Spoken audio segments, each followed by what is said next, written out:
Welcome to latest news today TV. Ayoko na pag bumalik sila sa eskwelahan, may magsasabi sa kanila na yung nanay mo pala sira ang ulo kasi tinawag ka Senator Cayetano ng buang. So this is not just about me as a senator, this is also about me as a mother na alam ko, pinaiyak ako kasi alam. Heto na nga, nagpa-press con muli si Senator Binay. Bakit kaya? Alamin natin. Kung inyong matatandaan ay nagkasagutan nga sila ni Senator Cayetano sa ginawang Senate inquiry para sa pagpapatayo ng bagong Senate Building Project. Tinanong nga ito patungkol sa ethics complaint na inihain niya laban kay Senator Cayetano. Ito ang kanyang sagot. Actually, umpisa itong ethics complaint ng Thursday.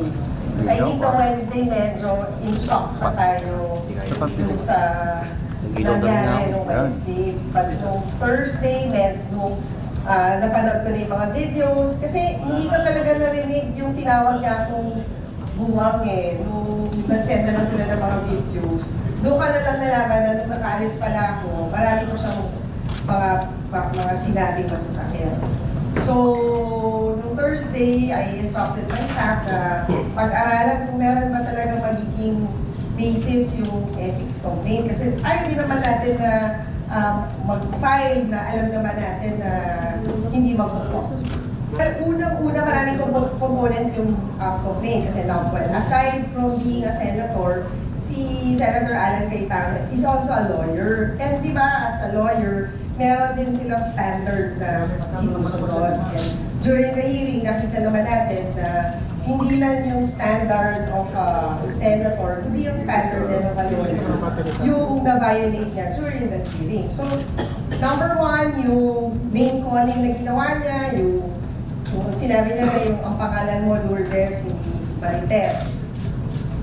Tapos yung pangalawa nga is yung buang. But sa akin, for me, yung pinaka-grave is yung pag-accuse niya na nagbibigay ako ng copy dun sa 10 radio interviews ko daw ng set of questions. So, bahagi din yun. And then plus yung kitang-kita during the hearing, napanood ko siya ulit, tapos I was reading the transcript, makikita niya na halos during the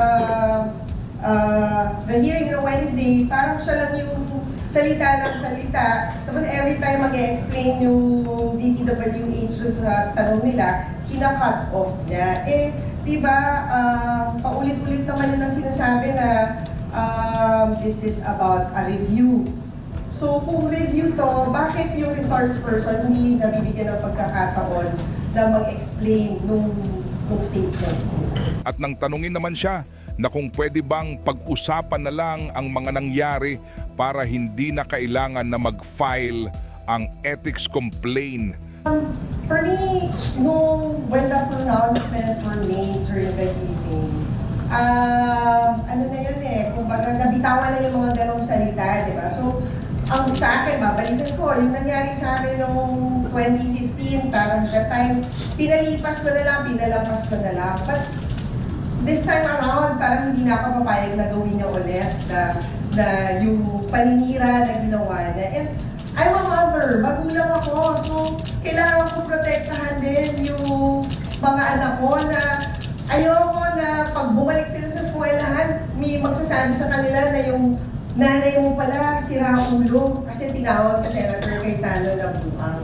So this is not just about me as a senator, this is also about me as a mother na alam ko, pinaiyak ako kasi alam ko yung pinagdaanan ng mga bata, hindi lang ng mga anak ko, pati yung mga pamangkin ko nung panahon na yon. And hindi ako papayag na manguhulit muli yung ganong pinagdaanan nila kasi siguro ang hirap ma-explain kung hindi mo pa nararamdaman maging isang magulang. Kung, di ba, parang if you're a parent, mas masakit pag yung anak yung nasasaktan. Ganun yung nangyari sa amin noong mga panahon na yun. So this time around, hindi na talaga ako papayag na mangyari pa siya ulit. Tinanong din siya kung mag-a-attend pa rin ba sa next hearing? Baka kasi magkaroon ng round 2. Ito naman ang kanyang sagot. Kung invited pa din ako, I don't know kung babawiin niya. Because diba, I'm not a member of the committee, but may open invitation naman siya during the hearing. So, magpapakita pa rin tayo dun sa hearing. We will monitor, and then pag nakita ko na meron na naman siyang maling statements, we'll see. Baka I will attend again the hearing. I guess, hindi na ako yung that is beyond my control. I am there to attend the hearing, to straight yung, kasi di ba parang yung mga data na binabato niya. So I'm just there to tell the truth about the bill. At nang tanungin naman siya kung sakaling mag-apologize si Senator Alan. Tingnan natin. Depende ko ano yung explanation dun sa apology. Kasi di ba minsan may mga apology na, I apologize, but ito yung hindi kasama dun sa apology. Kayo, ano ang masasabi niyo sa dalawang senador na ito?